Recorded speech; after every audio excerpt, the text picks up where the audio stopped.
ঢাকা বিশ্ববিদ্যালয়ের কেন্দ্রীয় মসজিদের পাশে বিদ্রোহী কবির কবরের পাশে চিরনিদ্রায় শায়িত হলেন শরীফ ওসমান হাদী। তাকে হত্যা করে তার আদর্শকে দমিয়ে রাখা যাবে না বলে জানিয়েছেন বিশিষ্টজনরা। ২৪ ঘন্টার মধ্যে তার খুনিদের গ্রেফতার করার আহ্বান জানান শহীদ হাদীর সতীর্থরা। বিস্তারিত মামুন আবদুল্লাহর রিপোর্টে। আমি ঘূর্ণি, আমি পথ সম্মুখে যাহা পাই যাই চূর্ণি, আমি তো পাগল ছন্দ, আমি আপনার তালে নেচে যাই, আমি মুক্ত জীবনানন্দ, আমি হাম্বি।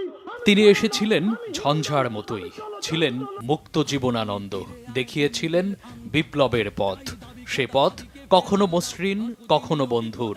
সেই বন্ধুর পথ ধরেই নতুন জীবনে পাড়ি জমালেন বিপ্লবী শহীদ শরীফ ওসমান বিন হাদী, যিনি শহীদ তিতুমীর, শহীদ শরীয়তুল্লাহর যোগ্য উত্তরসূরি। মহাবিদ্রোহীর অনুক্লান্ত আমি সেই দিন শান্ত। কবি নজরুলের মতো কখনো দ্রোহ, কখনো প্রেমের বাণী শোনাতেন। মুক্তির গানে কলরল তুলতেন। গর্জে উঠেছিলেন আধিপত্যবাদের বিরুদ্ধে। চিন্তা ও মননে ইনসাফ কায়েমের নেশায় বোধ হয়েছিলেন। 47-এ আমাদের প্রথম আজাদী তৈরি করেছিলাম, সেই আজাদী আমরা রক্ষা করতে পারি নাই।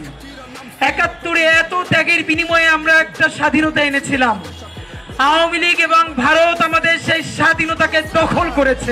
সমাজের ধনী দরিদ্র বৈষম্য নিরসনে চেয়েছিলেন গণমানুষের কণ্ঠস্বর হতে। তাই তো তাদেরই কথা শুনতে ছুটে বেড়াচ্ছিলেন দাঁড়ে দাঁড়ে। তার এই ছুটে চলা সহ্য করতে পারেনি দুর্বৃত্তরা। জীবন প্রদীপ নিভিয়ে দিতে মাথার এফোর ওফোর করে দেয় আততায়ীরা। বিপ্লবীকে বাঁচাতে প্রথমে ঢাকা মেডিকেল, তারপর এভারকেয়ার হাসপাতাল থেকে উন্নত চিকিৎসার জন্য সিঙ্গাপুর জেনারেল হাসপাতালে নেওয়া হলেও বাঁচানো সম্ভব হয়নি ৩৩ বছর বয়সী ক্ষণজন্মা এই বিপ্লবীকে। 18 তারিখ রাতেই খবর আসে তিনি পাড়ি জমিয়েছেন পরপারে। 19 তারিখ দেশে আনা হয়, রাখা হয় জাতীয় হৃদরোগ ইনস্টিটিউটের হিমঘরে। শনিবার দুপুর 2টার কিছু পরে সংসদ ভবনের দক্ষিণ প্লাজায় লাখো মানুষের উপস্থিতিতে হয় জানাজা। জানাজা শেষে নেওয়া হয় ঢাকা বিশ্ববিদ্যালয়ের কেন্দ্রীয় জামে মসজিদের পাশে। সেখানেই পরম যত্নে জাতীয় কবি কাজী নজরুল ইসলামের পাশেই তাকে দাফন করা হয়।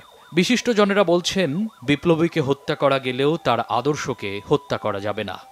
মানুষের মধ্যে যে গভীর ভালোবাসা এবং আবেগ তার মৃত্যুর মধ্য দিয়ে আমরা দেখলাম, সেটি প্রমাণ করে যে আধিপত্যবাদের বিরুদ্ধে, অন্যায়ের বিরুদ্ধে একটি ন্যায়সঙ্গত সমাজ ও দেশ প্রতিষ্ঠা করার লক্ষ্যে যে সংগ্রাম, তার প্রতি সারা বাংলাদেশ সবসময়ের জন্যই একাত্ম অনুভব করে।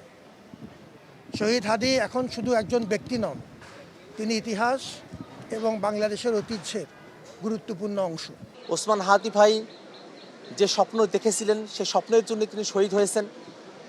সেই সোনার বাংলাদেশ, সেই নতুন বাংলাদেশ, ইনসাফের বাংলাদেশ, সেটা যেন আমরা গঠন করতে পারি। আজকের জানাজার নামাজ থেকে আমরা সেই শপথই গ্রহণ করছি। হাদী ভাই একজন ব্যক্তি না, তিনি একটি চরিত্র, তিনি একটি স্বপ্ন এবং তিনি একটি জাগরণ, তিনি একটি বিপ্লব। আমরা বিশ্বাস করি এই হাদী ভাইয়ের রক্ত থেকে বাংলাদেশে হাজার হাজার লক্ষ লক্ষ হাদী তৈরি হবে। তরুণ এ বিপ্লবীকে হারিয়ে বিমর্ষ সহযোদ্ধারাও। খুনিদের ধরতে 24 ঘন্টার আলটিমেটাম দেন তারা। দাফন শেষে শরীফ ওসমান হাদীর কবরে রোপণ করা হয় রক্ত জবার গাছ। বিদ্রোহী কবির পাশেই চিরনিদ্রায় শায়িত হলেন চিরবিপ্লবী বীর শরীফ ওসমান হাদী। তার শুভাকাঙ্ক্ষীরা বলছেন, মসজিদের পাশে তিনি শান্তিতে ঘুমিয়ে থাকলেও জাগরুক থাকবে তার জ্বালানো বিপ্লবী মশাল। যতদিন এই বাংলায় ইনসাফ এবং মুক্তির আকাঙ্ক্ষা থাকবে, ততদিন তিনি জনতার হৃদয়ে বেঁচে থাকবেন।